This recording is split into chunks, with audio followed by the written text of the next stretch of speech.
महिलांच्या मदतीने 2 अवैध दारूभट्ट्या उद्ध्वस्त, 550 लिटर मोहम्मद सडवा नष्ट। उमरखेड तालुक्यातील बाळदी गावातीलच रहिवाशी असलेल्या महिलांनी दिलेल्या माहिती व सहकार्याच्या आधारे उमरखेड पोलीस स्टेशनच्या डीबी पथकाने अवैध दारू व्यवसायावर मोठी कारवाई केली। महिलांच्या मदतीमुळे पोलिसांनी थेट कारवाई करत सुरू असलेल्या 2 दारूभट्ट्यांवर धाड टाकली। या कारवाई दरम्यान पुष्पा अशोक भगत व लीलबाई संभाजी धुळे राहणार बाळदी या चालवत असलेल्या 2 दारूभट्ट्यांवर छापा टाकण्यात आला। कारवाईमध्ये एकूण 550 लिटर मोहम्मद सडवा तसेच दारू तयार करण्यासाठी वापरण्यात येणारे साहित्य ताब्यात घेण्यात आले।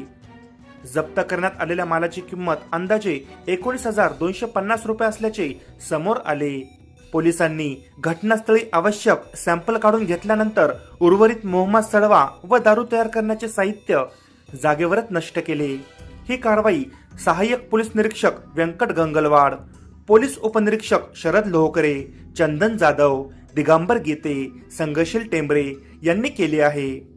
गावातील महिलांच्या जागरूकतेमुळे अवैध दारू व्यवसायावर मोठा आघात करण्यात पोलिसांना यश आले असून परिसरात या कारवाईची चर्चा सुरू आहे।